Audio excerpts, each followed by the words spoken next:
Hi, here's another short video on the writing of Hearts of Steel. And today what I'd like to talk to you about is the aviation aspect of the book, which I'm very pleased to have been able to conclude some pieces on aviation, being a private pilot and having a long interest in aviation in general. And I wasn't really sure how I was going to fit anything into a book that was essentially about the Royal Navy. But of course, there were combined operations and the RAF was there helping to protect the army and the fleet, and then of course there was the Fleet Air Arm. So in the first instance, I managed to get hold of the commanding officer report of 263 Squadron's deployment into Norway, and that was a very exciting and very a real fun piece to write. Although they were only there for a couple of days, they did make a bit of a difference. And also the personal touch is that my great-grandfather used to argue with my grandfather, who was in the RAF, that he often used to say, from his Navy perspective, where was the bloody RAF? And of course, that's something you do hear quite a bit amongst veterans when they want to bemoan the other service. So it was good to be able to include that. That was great fun to write, as I say. Then you've gone on to the deployment of carriers into the Mediterranean, and most notably the armoured carriers Illustrious and Formidable, which were both cutting-edge designs at their time, and they began to develop the combat air patrol and fighter direction from the carriers. Of the books that I used, 806 Naval Air Squadron by Brian Cull and Frederick Galia. That was great. There's a lot of quotes from pilots in there, fighter pilots flying Fulmars, and swordfish pilots as well. So that book gave me a good insight into the working up of Illustrious before she was deployed in the Med. From the swordfish side, if you're an aviator, you must have this book in your library by Charles Lamb, who was a pilot in a swordfish. War in a String Bag. That's a string bag is a nickname for a swordfish, for those that are not aware. And he was aboard Illustrious, and he did participate in Operation Judgment, the attack on the Italian fleet in Taranto. Brilliant book, and it gave me a great insight, especially to the attack on Illustrious by the Germans following that successful raid on Taranto.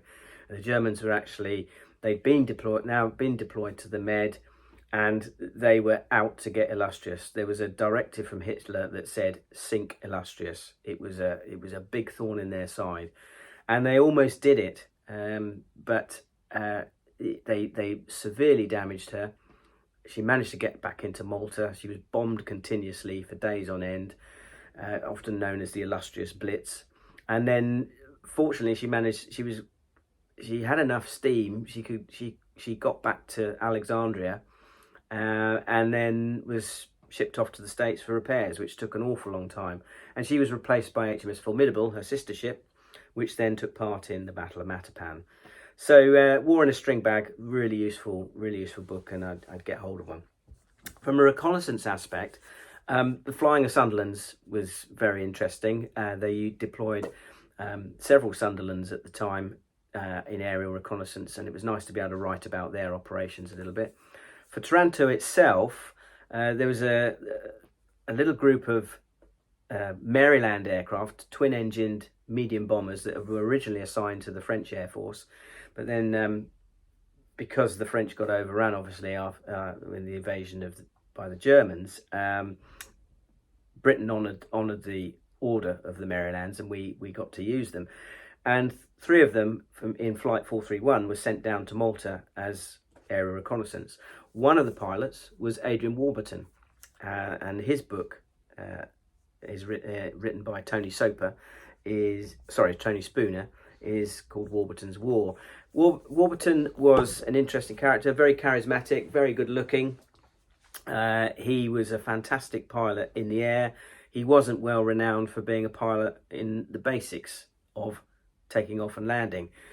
His landings are often referred to as arrivals. He was that bad. But once he got airborne, he was quite something. And he and his crew even managed to shoot down faster fighter aircraft from their Maryland, and they were pretty well accomplished guys. Warburton unfortunately, he was killed later on in the war. He was flying a P-38 Lightning for the Americans, funnily enough, on reconnaissance missions, and he was shot down over Germany. And it wasn't until a couple of years ago that they actually found his aircraft and his body, and he's been suitably reburied now. So yeah, that's Adrian Warburton. And finally, I wanted to touch on the Germans, and I managed to get this book called Memoirs of a Stuka Pilot by Helmut Malki, and that's a fantastic book again to get hold of and read. He was a very accomplished Stuka pilot.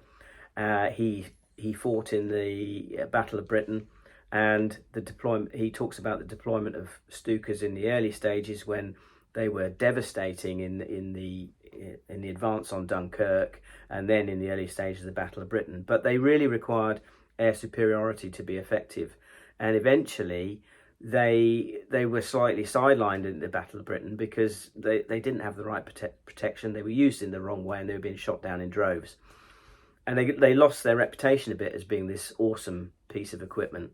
They were really a sort of an aerial artillery piece.